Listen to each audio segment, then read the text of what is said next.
Hello everyone and welcome in this new video. Today we have the great pleasure to meet Professor PAUL CORKUM, a brilliant physicist and a famous professor here in his laboratory at Ottawa.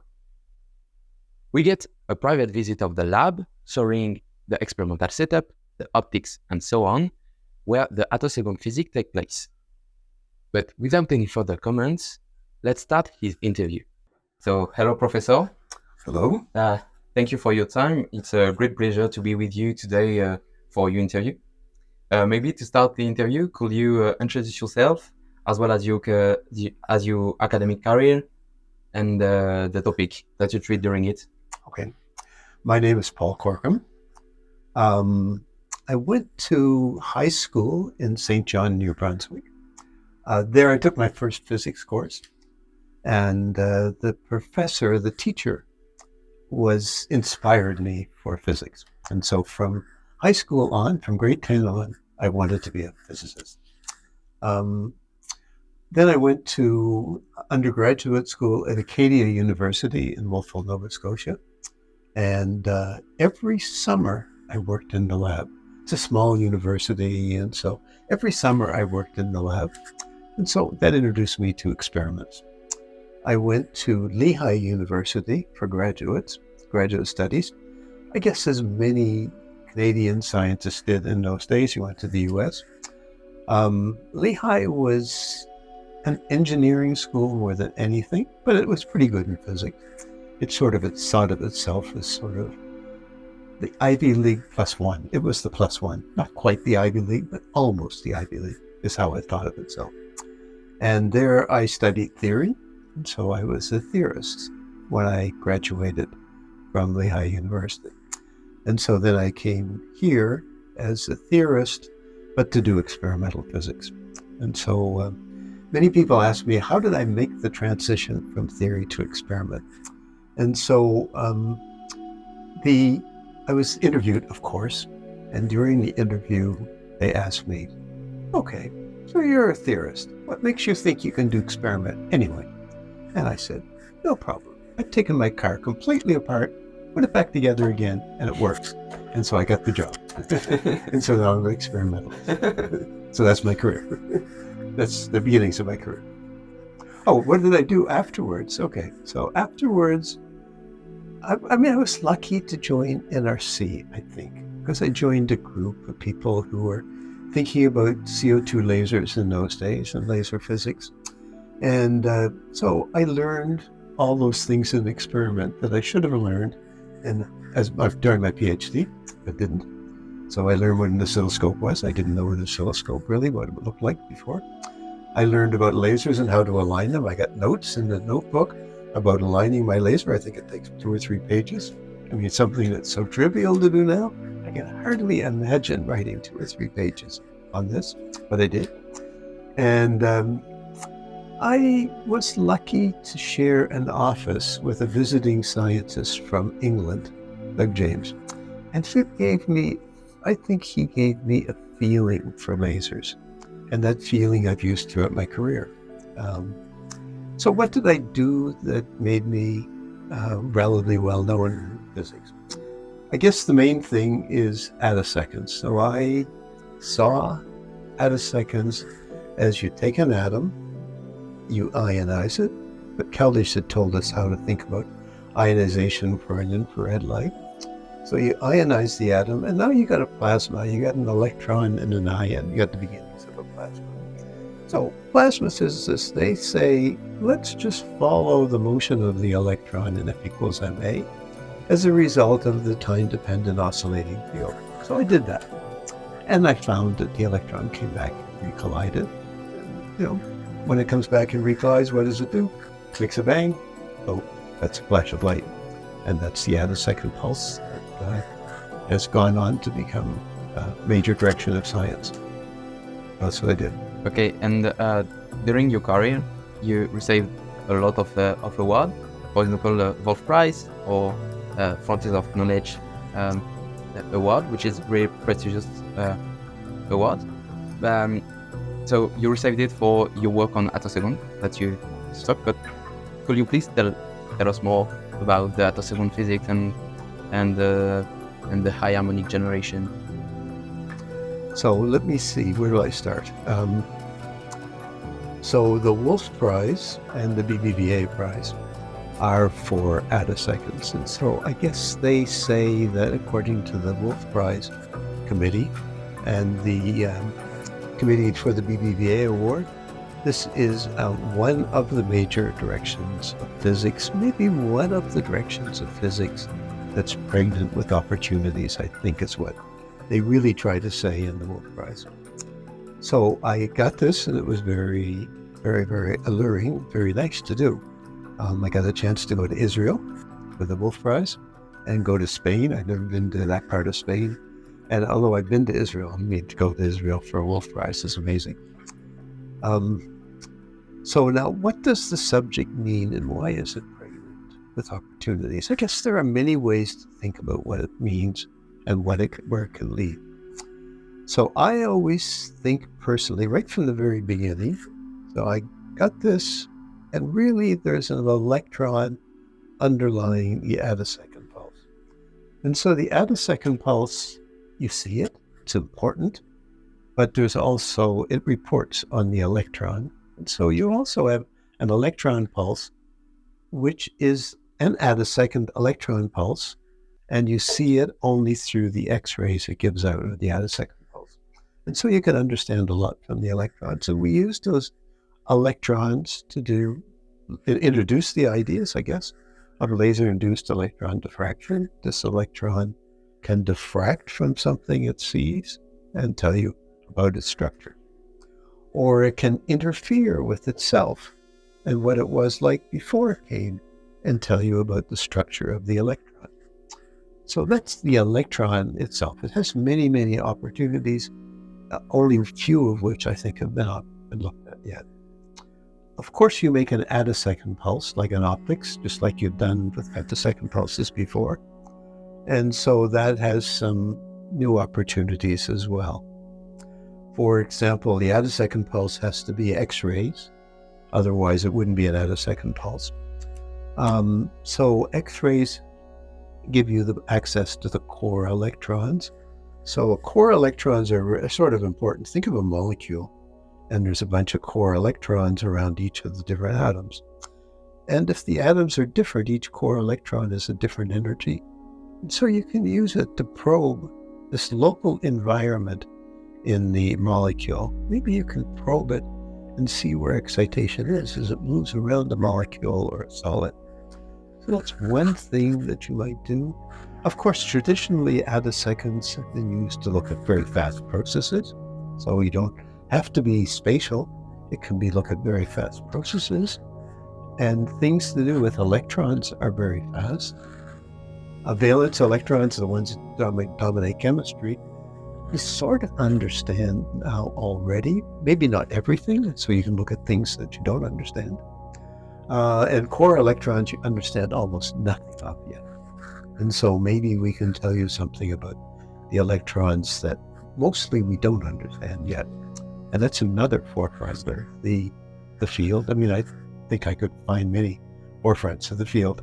And I don't know if you want to hear them all, so maybe I should stop at this point. Maybe I should say that attoseconds started out as atoms. And, I could think about it being a bit like a plasma. I said we got an ion left behind and I got an electron out. But then it's molecules, of course, because what's the difference between an atom and a molecule? Just a little different core. They still get an electron. But then why not solids? And it turns out you can make attosecond pulses from solids. So you can do all of these things, and you can probe the solid. You can probe the solid with the electron coming back or with the attosecond pulse. And maybe it can even be metals. And so I now think of it as the universal characteristic of all materials, that just before they damage, they give out attosecond pulses and X-rays. And isn't that neat, right? It's something so universal and fundamental, and maybe it's everything. Maybe it's everything. Isn't that neat? Okay, and to understand what is high harmonic generation, you develop an analytical model in 3 steps, and you also theorize the non-sequential ionization and the above threshold ionization. So could you explain what is it? Okay. So I can explain the 3 steps easily first. So I started to explain them before, and then I'll try to use some analogies. So you take an atom and you put it in a light, we call it a light field, but just put it in light if you wish. And light is a wave, but what it is a wave of force on a charged particle. So it's nothing too sophisticated. It's just, we know light, we know what it looks like, but really charged particles are feeling a force. As a result, actually, that's how we see, because of the force that the light puts on charged particles in the back of our eyes. That's how we see. So the electron is pulled by the light and might free itself from the atom. And that's the first step of the 3-step model, the electron freeing itself from an atom. The idea that an electron could free itself from an atom in a wave that's going like light, it's quite fast. It's only a few femtoseconds, millionth of a billionth of a second, if you would. And you can imagine this thing moving so fast up and down, and you could think about it almost as if the field were always constant on, the force was always there, and the probability of the electron being free is almost as it would have been if it was always there.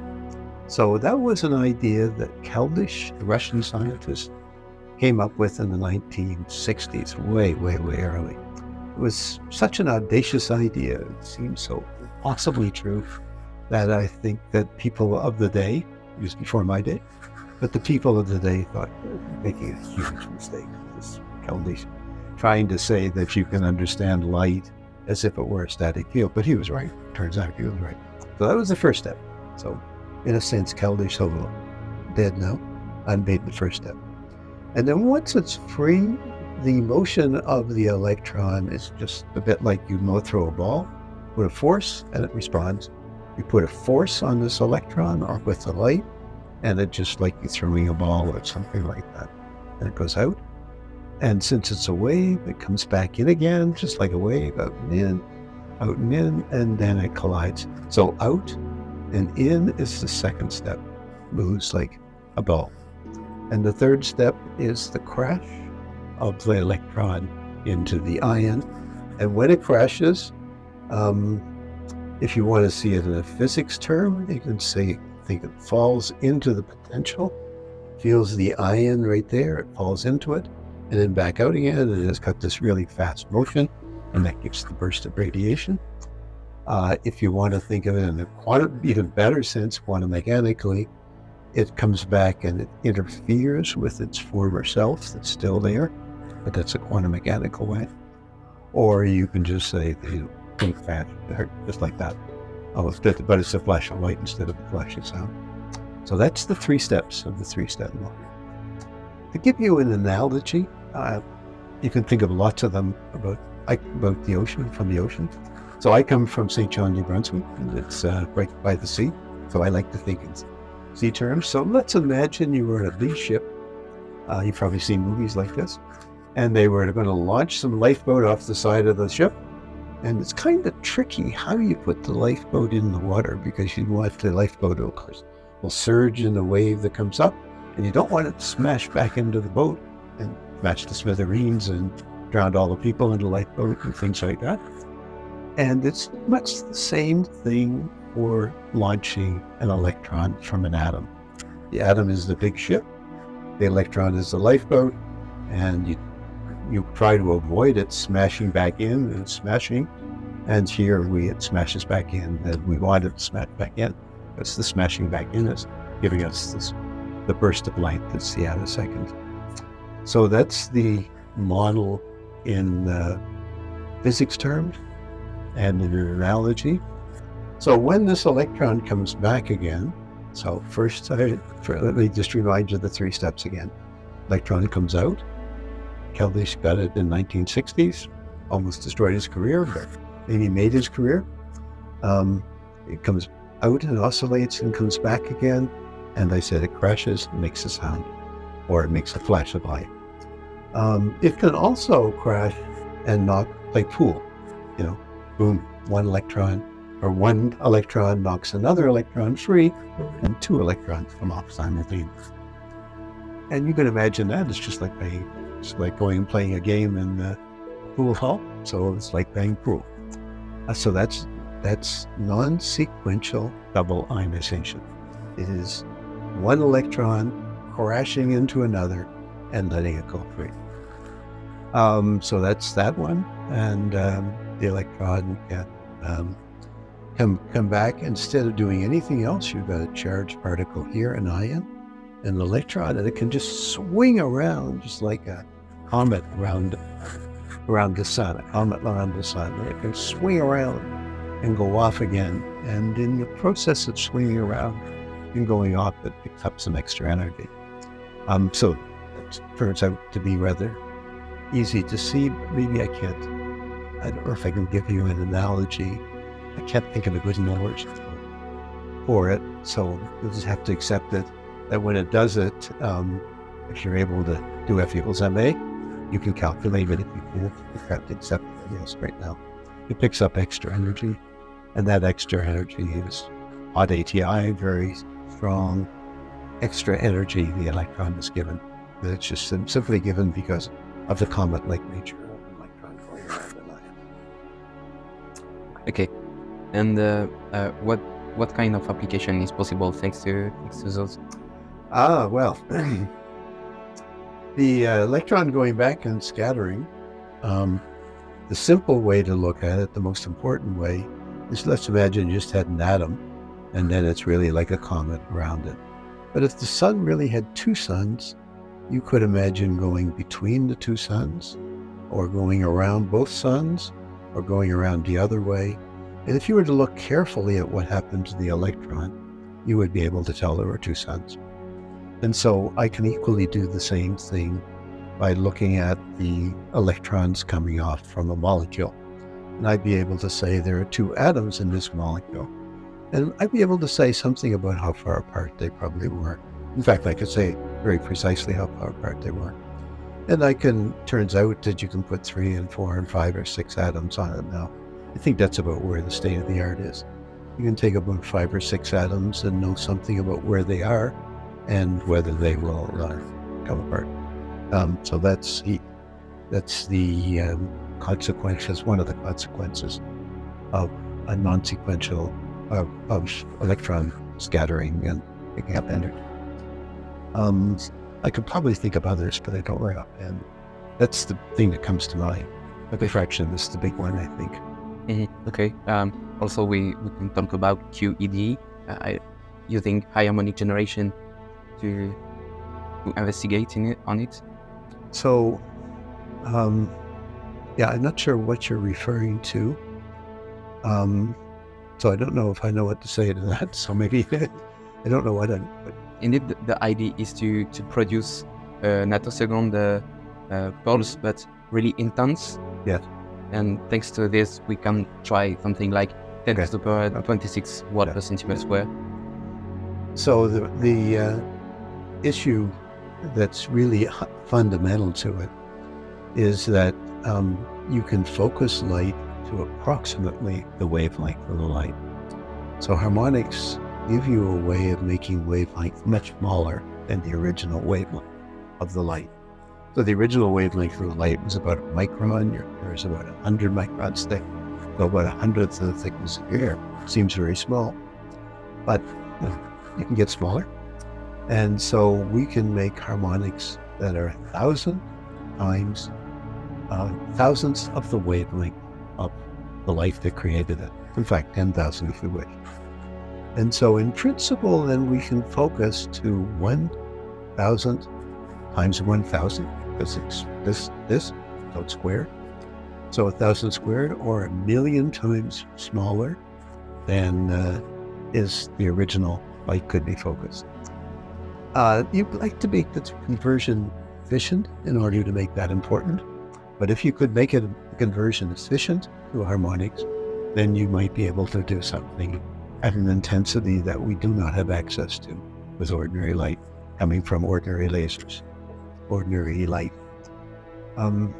So that's one thing that people are trying to do. It's sort of one of the more far out things to do, one of the more distant things, but it's something people are thinking about it. Can it be done? Is it possible to do such a thing? Wouldn't it be neat if you could, right?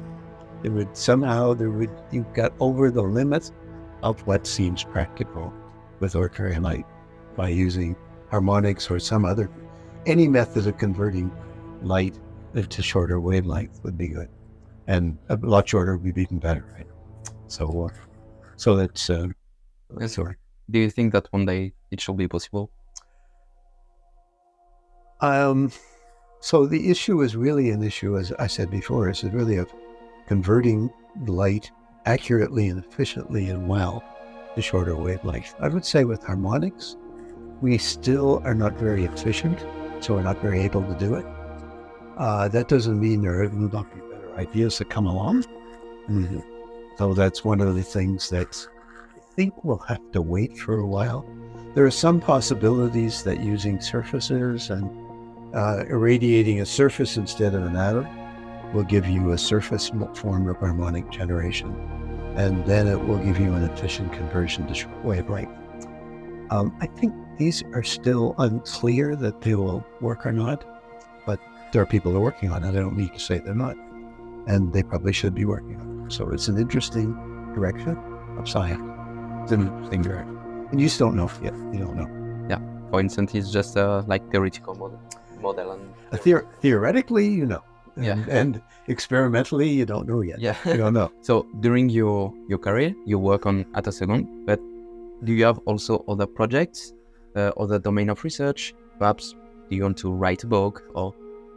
I don't want to write a book, so that's clear. I think it's an awful lot of work to write a book.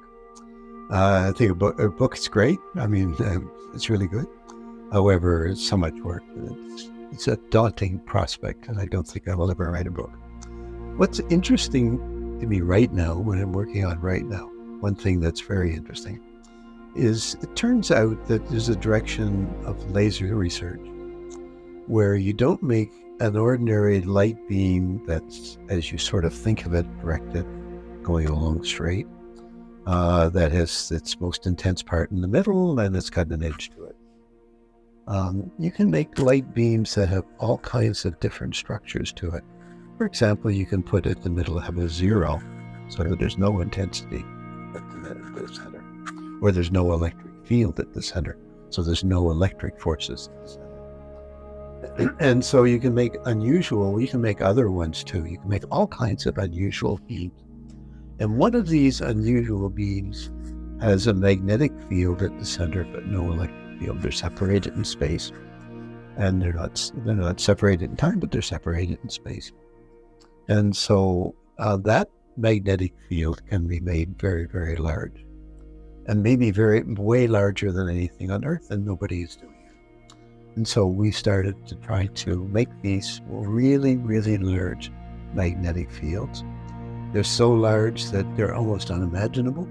I mean, the strongest magnets you know of at Earth are measured at a few Tesla that you know of, that you bring up to your refrigerator and it sticks on. Maybe even less than that. I don't right offhand know what it is, but things don't exist much beyond 10 or 20 or 30 Tesla, something like that. But here it's possible to make magnetic fields inside laser beams, specially positioned and specially structured laser beams that go up to 100,000 Tesla. And so something really, really big, really, really big compared to anything there is on Earth. And so I think that's kind of interesting, and I think it's possible to do that. And so we're working on that, in which case we would have on Earth conditions like are on neutron stars or something like that. Something that's really bizarre and something we're not used to thinking about at all. But we can do some experiments, maybe, but what they're like, or maybe they will transform the way we do some things some things already, because people haven't been able to put such magnetic fields onto ordinary matter and try to do something unusual with it. So it's not necessarily so abstract as neutron stars. It might affect everyday ordinary life, but the idea is to use it to make like astrolabs experiments. You could do astronomy-like experiments, but this is new idea, and so new ideas have to be looked at against everything, things that you do in normal everyday life, and things that you do that you try to understand in astronomy or other things. And it's just not clear where the applications will be of such a thing. It may not be so hard to make. It may be quite easy to make, and therefore there might be possible to put in, relatively ordinary things that we have in ordinary life that will change our life, or maybe that will just understand astronomy or neutron stars better. I don't know. We'll have to see. This is all new, but this is kind of exciting, and it's been fun to work. And during your career, you treat about some really significant topic. Do you have some recommendations for the up-and-coming scientists to help us to choose the domain of research? Yeah, it's a tricky issue, isn't it, to choose?